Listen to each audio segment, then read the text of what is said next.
Hi, hi everyone. So, how are you? How was the weekend? Today I'm here again to read a story for you. Let's enjoy the story from Gulmohar. This is from Standard 5 book. Miss Pickerell in Space. This story is written by the author Ellen McGregor. She was an American children's writer and she wrote many children's books but was known best for her Miss Pickerell series.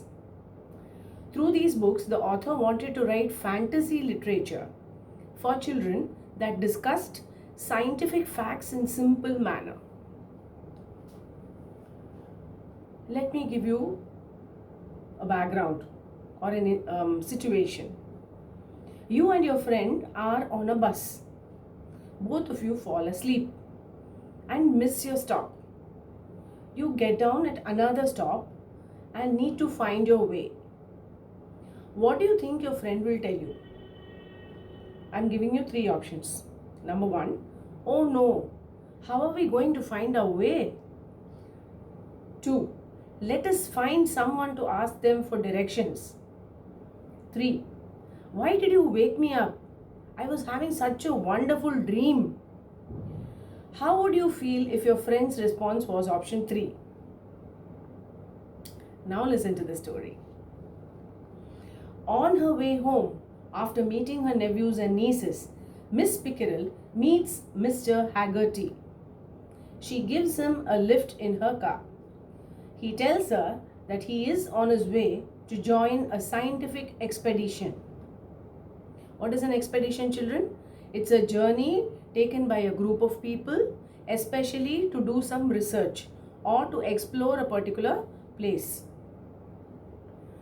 When she reaches home, Miss Pickerell sees a strange and enormous pencil-shaped structure outside her house.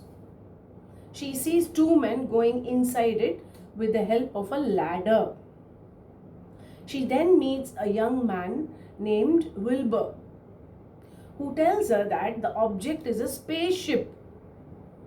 Later, Miss Pickerell goes inside it when no one is looking. The men hear someone coming in and think that it is Mr. Haggerty. Before Miss Pickerell can say anything, the spaceship takes off and she faints. We will read on to find out what happens next. When Miss Pickerell came to her senses, the pressure was gone. She felt light and giddy, as if she had no weight at all.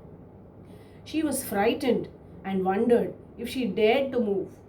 She was almost afraid to open her eyes, but she did. Just a little. Across from Miss Pickerell was another curved bunk. Bunk means it's a seat in the spaceship with a back, okay, that can be moved into a sloping position. You can lean backwards. Similar to the one in which she was lying. A man was sitting in the middle, shaking his head slowly and going, "Lady," he said, "you have absolutely no business being here.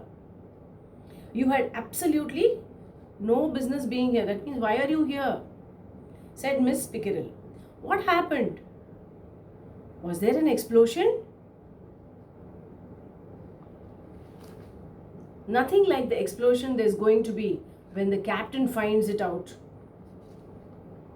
"That reminds me," Miss Pickerell said. "I want to see this captain of yours."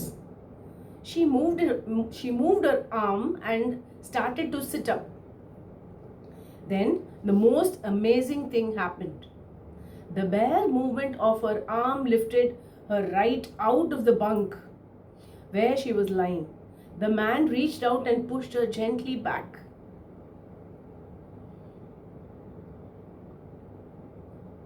"Better fasten that strap across your lap, lady," he said, "if you don't want to float away." So, why was Miss Pickerell lifted out of a bunk, children? Yes, you're right. So, there is no gravity inside the spaceship. Stop calling me lady, she said. My name is Miss Pickerell. I am Killian, he said, executive officer of this ship. Hate to think what the captain is going to say when I tell him about you. What is the meaning of fasten, children? Fasten means to tie something around yourself tightly. Miss Pickerell fastened the strap.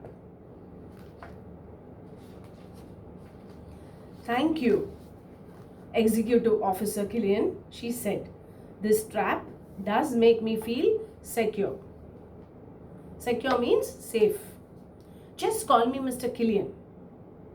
Miss Pickerell sat up, and this time she did not float out of a bunk. She saw that Mr. Killian was a middle-aged man with an expressionless face, no expression at all in his face, and leathery-looking skin.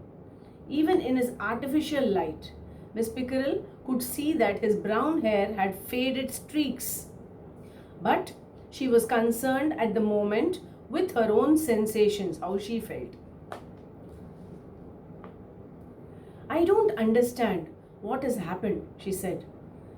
Why do I feel so light? Because we are traveling through space.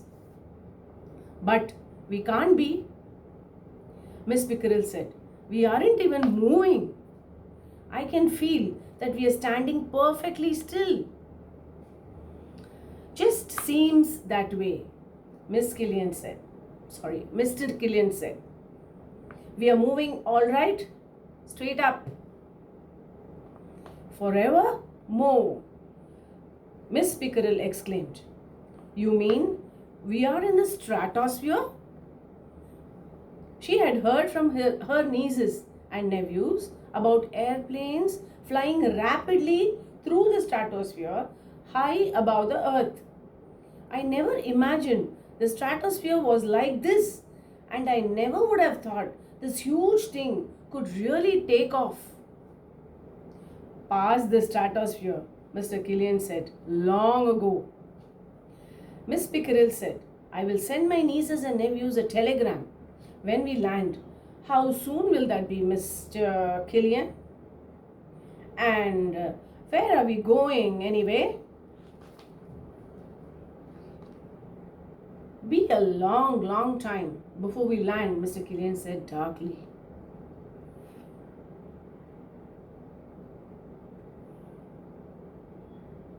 If we ever do, and where we are going, you won't be able to send any telegrams. Miss Pickerell saw something moving from her corner of her eye. She turned her head and gasped at what she saw. The young man Wilbur, whom she met outside the spaceship before, was not walking. He was swimming. Why, hello there, Miss Pickerell, Wilbur said. He tipped his cap and then released it from his fingers. The cap remained suspended in the air.